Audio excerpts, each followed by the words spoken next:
Not exactly the type of video I wanted to make as the first video of 2026, but here we are. But first things first, I hope you all survived 2025 and had a nice transition to this year. And I hope you're all doing well. What is my problem?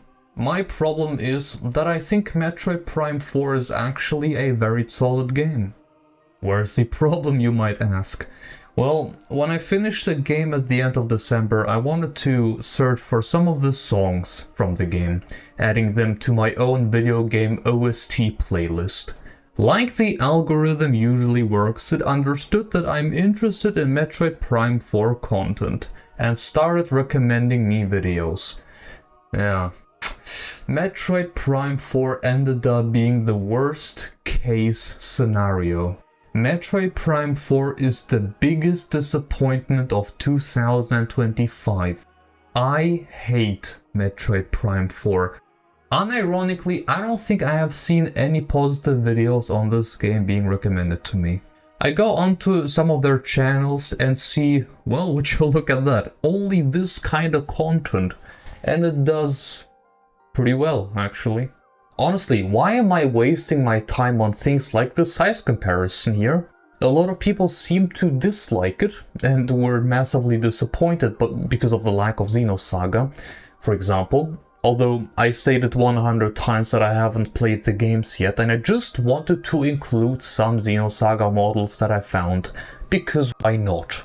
I could easily do 5 or 6 times more views if I just say how much I hate Nintendo. That they pretty much ruined gaming for me.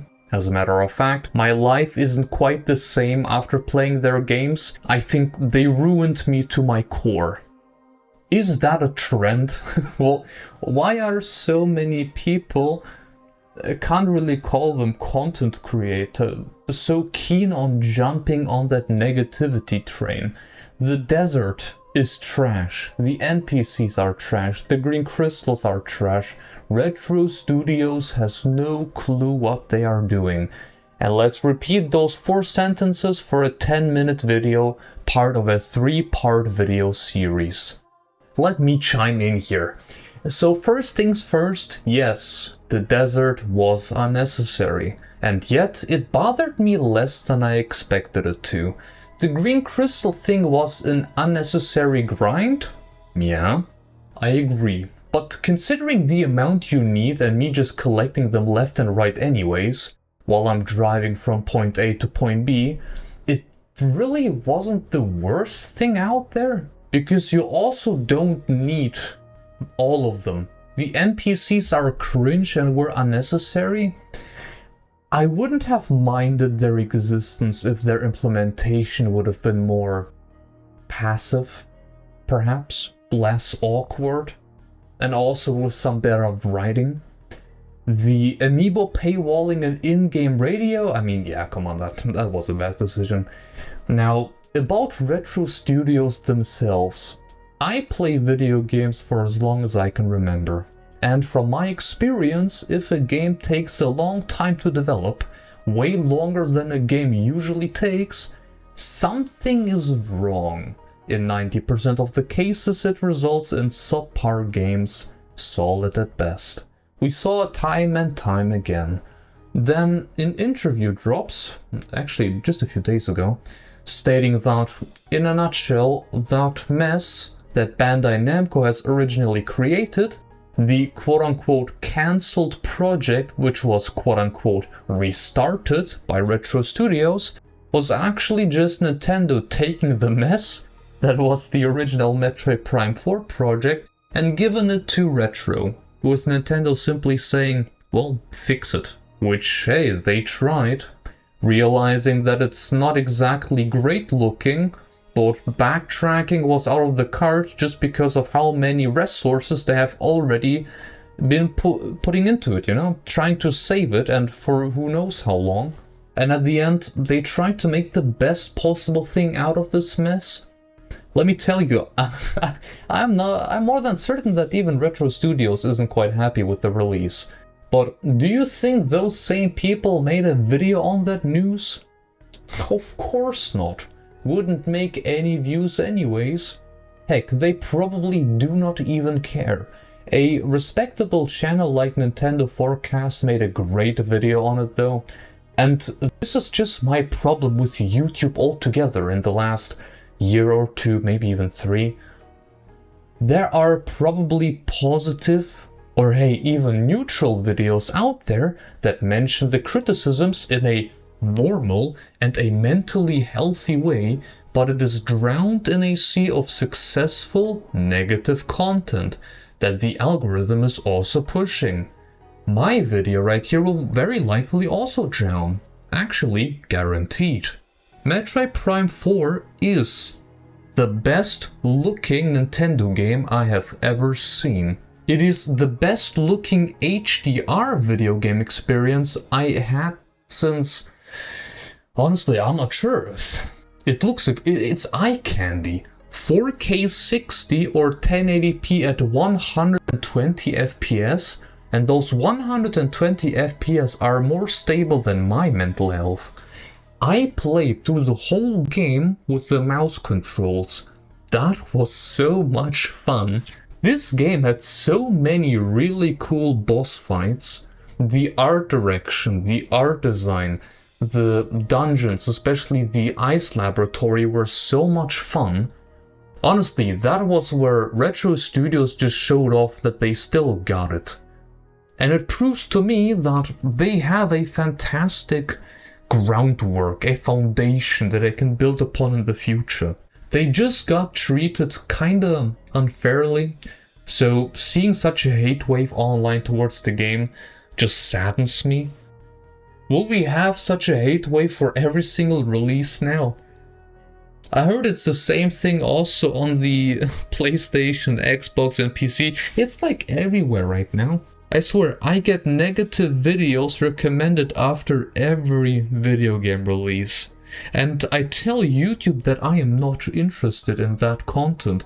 But what do they show me afterwards? Just more of these types of videos. Good job, YouTube. So in a nutshell, Metroid Prime 4 is a very solid game overall. An 8 out of 10 doesn't make it a bad game. I love Spiral Knights and it is one of my most played games ever.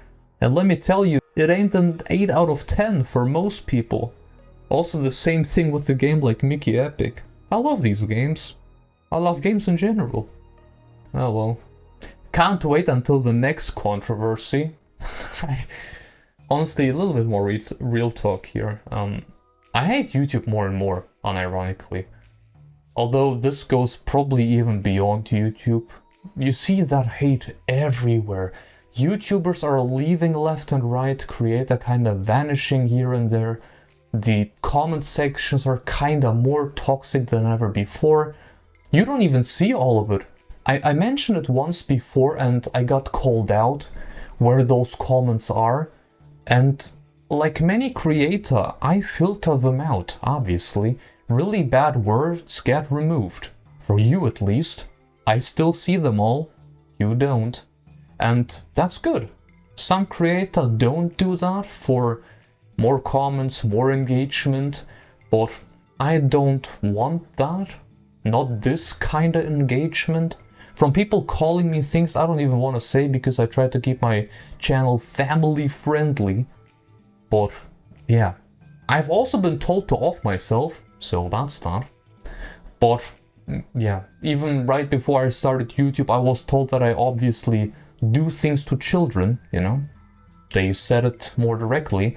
But yes, all because I like the Xenoblade games. That people like me belong in jail. But that's a story I also already told before. Yeah, Happy New Year or something. Another thing when it comes to YouTube comments is that a lot of people are always quick on pointing out the bad stuff or the things that are missing or flawed, whatever. Percentage-wise, it's also a relatively high number of comments that just points out the one thing they don't like. Because humans are kind of like that. They tend to become more vocal about the things they dislike. If they liked everything, I mean, there's no need to mention it, right? It's all good.